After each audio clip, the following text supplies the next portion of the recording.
বৈষম্য বিরোধী আন্দোলনে যাত্রাবাড়ী থানার হত্যা মামলায় ইউটিউবার তৌহিদ আফ্রিদিকে আদালতে হাজির করেছে পুলিশ। তাকে 7 দিনের রিমান্ড চেয়ে আবেদন করা হয়েছে।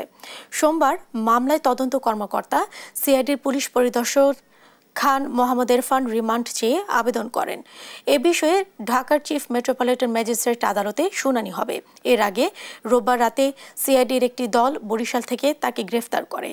গেল 17 আগস্ট রাজধানীর গুলশান থেকে আফ্রিদির বাবা নাসিরকে গ্রেফতার করা হয়।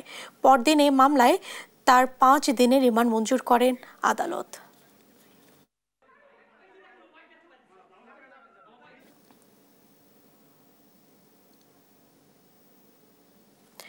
এ বিষয়ে আরো জানাতে সরাসরি যুক্ত হচ্ছেন আমাদের সহকর্মী হাসান আর মাহমুদ। হাসান, তৌহিদ আফ্রিদিকে কখন আদালতে তোলা হবে আর রিমান্ডের বিষয়ে কি বলছে পুলিশ?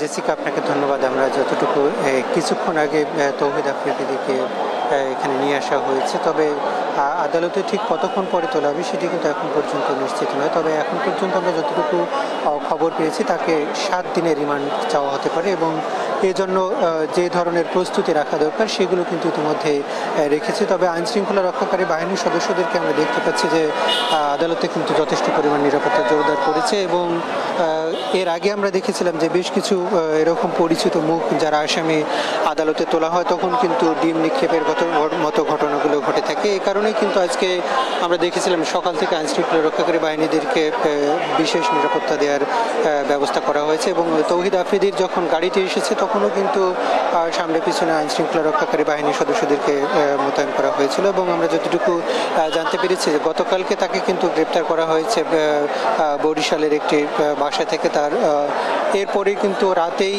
তাকে ঢাকায় নিয়ে আসা হয়েছে, সেখানে সিআইডি অফিসে তাকে রাখা হয়েছিল এবং সেখানে কিন্তু নানা বিষয়ে তাকে জিজ্ঞাসাবাদ করা হয়েছে বলে আমরা জানতে পেরেছি। তারই প্রেক্ষিতে আমরা দেখেছি তাকে 7 দিনের রিমান্ড চাওয়া হয়েছে আরও বেশি তথ্য সংগ্রহের জন্য। তবে এখন পর্যন্ত আদালত কিন্তু তাকে কতদিনের রিমান্ড মঞ্জুর করবে সে বিষয়টি কিন্তু কোনোভাবে এখন আর নিশ্চিত করা যাচ্ছে না। তবে কিছুক্ষণ পরেই হয়তো তাকে তোলা হবে এবং এরপরেই কিন্তু আমরা বিস্তারিত জানতে পারবো এবং তাকে যাত্রাবাড়ী থানায় একটি মামলায় গ্রেপ্তার দেখানো হয়েছে এবং সেই মামলায় কিন্তু তাকে আজকে রিমান্ড চাওয়া হয়েছে এবং সেটি আসলে কতটুকু গ্রহণ করা হবে সেটি আমরা হয়তো কিছুক্ষণ পরে জানতে পারবো। এবং এই মামলাটি কিন্তু জুলাই অভ্যুত্থানের সময় যে হত্যাকাণ্ড ঘটেছিল সেই হত্যাকাণ্ডের প্রেক্ষিতে কিন্তু এই মামলাটি করা হয়েছিল। সেই মামলায় তাকে গ্রেপ্তার দেখানো হয়।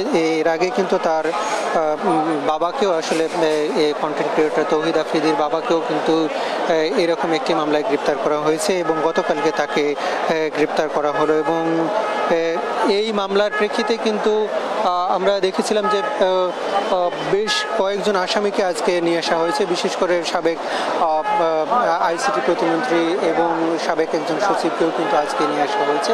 একাধিক মামলায় কিন্তু তাদেরকে গ্রেপ্তার দেখানো হয়েছে। তবে আজকে তৌহিদ আফ্রিদির বিষয়ে একটি মামলার কথা আমরা শুনছি এবং সেই মামলায় তাকে কিন্তু রিমান্ড চাওয়া হয়েছে এবং সেটি কিছুক্ষণ পরেই তাকে আদালতে তোলা হবে বলে আমরা জানতে পেরেছি। তো এই ছিল আমার কাছে এখান থেকে সবশেষ পরিচিতি।